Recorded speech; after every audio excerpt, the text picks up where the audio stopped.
Let me tell you something. OTAs might not feel like a big deal to the casual fan, but this is where the real work happens. This is where rosters start to take shape, where stars are born, and where cracks in the foundation start to show, if you're paying attention. Right now, there's a quiet story unfolding in LA, and it's got everything to do with a fifth-round corner named Tarheeb Still and a future Hall of Famer in Khalil Mack. One of them is at the back end of an elite career. The other? He might be on the verge of becoming the Chargers' next breakout star. And it's not just hype, it's real work, real development, and it's happening behind closed doors. Meanwhile, across the field, there's trouble. Cam Hart's battling another shoulder injury, and once again, the depth at corner is looking shaky. And don't even get me started on the interior offensive line. Same problem, same names, and we're just supposed to believe it's fixed? This isn't a highlight reel. This is the hard truth about where the Chargers stand right now, and if you care about this team, you need to hear it. What's up, Chargers fans? Welcome to the NFL Playbook Chargers. If you're new here, don't forget to hit that subscribe button. This channel is all about breaking down everything you need to know about the Bolts. Let's start with what might be the most underrated story of the entire offseason, Tarheeb Still. This kid has been showing up to work every single day in LA. All offseason, no vacations, no distractions. And now he's doing something that most rookies would never even think about. Showing up to work out with Khalil Mack on Fridays. Think about that. That's your fifth-round pick, hanging with a guy who's going to wear a gold jacket someday. And not just hanging, on learning, soaking up every bit of knowledge. Because when Khalil Mack asks why you're not training on Fridays, you don't say no. You show up. That alone tells you how Tarheeb Still is wired. And that wiring matters in this league. The coaches have already noticed. This isn't a player who needs a wake-up call or motivation.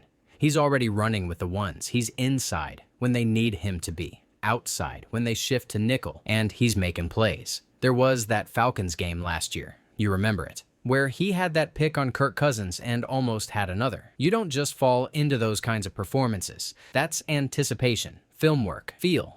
And that's exactly what you want from a guy who could become your CB2. And here's the bigger point. It's not just about talent, it's about fit. The way Jesse Minter wants to run this defense, it's aggressive, it's man-heavy, it's press coverage. You can't do that if you don't have corners who can hold up. Tarheeb still gives them that flexibility. You want to blitz more? You need corners who can survive on an island. Still might be the most important piece in making that vision a reality. And look, we can talk about potential all day, but when a rookie is already being mentored by your best leader, when the staff is already building schemes with him in mind, that's not potential. That's the trajectory. Now, on the flip side of that optimism, there's growing concern around Cam Hart.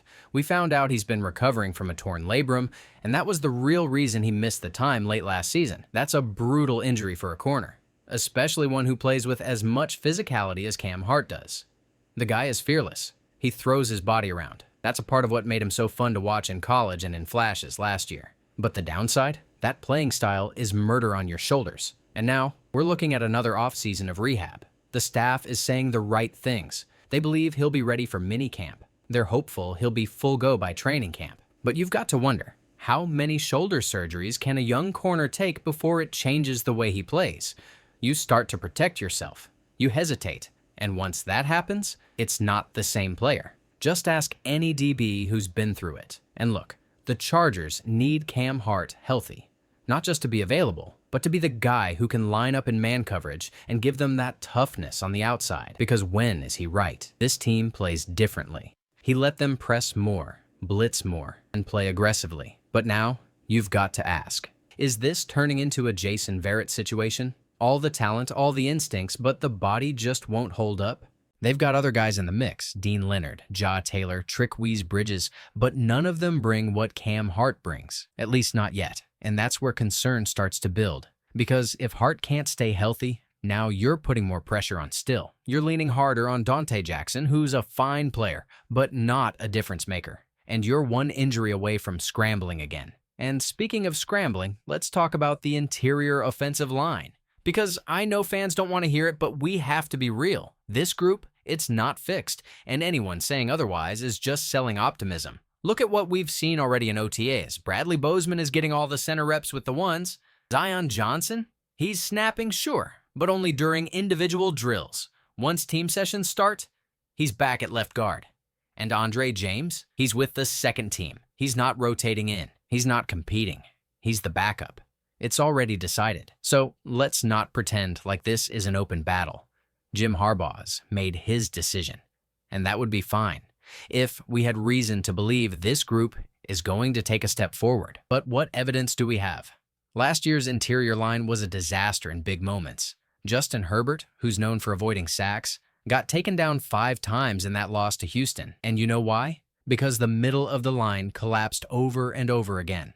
That game was a warning, and here we are, staring at the same names, the same structure, same gamble. Look, I like Bradley Bozeman as a veteran presence. He's smart. He's tough. But he's not a top-tier center. He's in the middle of the road, maybe slightly above average. And Zion Johnson? We keep waiting for the breakout. Maybe this is the year. But let's be honest. The leap hasn't happened yet. And if Mekhi Becton goes down, this line goes from average to liability in a hurry. And that's the part that's frustrating. The Chargers had chances to address this. There were centers in the draft last year. Deep class, great value in rounds 2 through 5. They passed. They could have signed a competition for left guard. They didn't. It's been 2 off seasons of watching this interior line struggle and doubling down on the same group. You can't keep doing that and expect a different result. Now, I'll give credit where it's due. There are some bright spots heading into training camp. One of them, Tre Harris. The rookie receiver caught 3 different types of routes in practice: an out, a comeback, and a go, and all against different defenders. He beat R.J. Mickens deep. He's already showing nuance. This isn't just another late-round flyer. The coaching staff is clearly trying to find out if this kid can be their wide receiver 2 sooner than later, and that matters. Because let's not forget, the Chargers have Mike Williams. Ladd McConkey is still developing into his full role.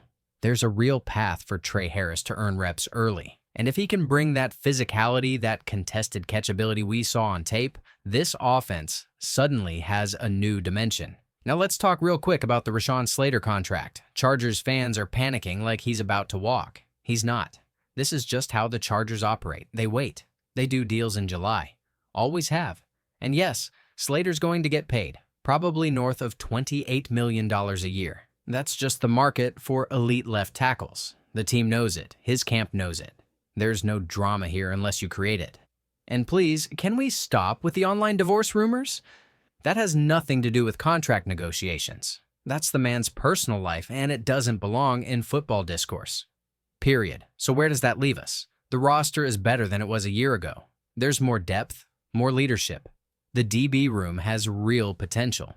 The pass rush is still dangerous, and the WR room might surprise people. But that offensive line, it's still a question mark. And in this league, if you can't win up front, you don't go far. Let me know what you think. Are you sold on Still becoming a star? Can Cam Hart stay healthy enough to matter? And what's your confidence level in that interior offensive line? If you're a real fan, now's not the time to zone out. It's time to pay attention.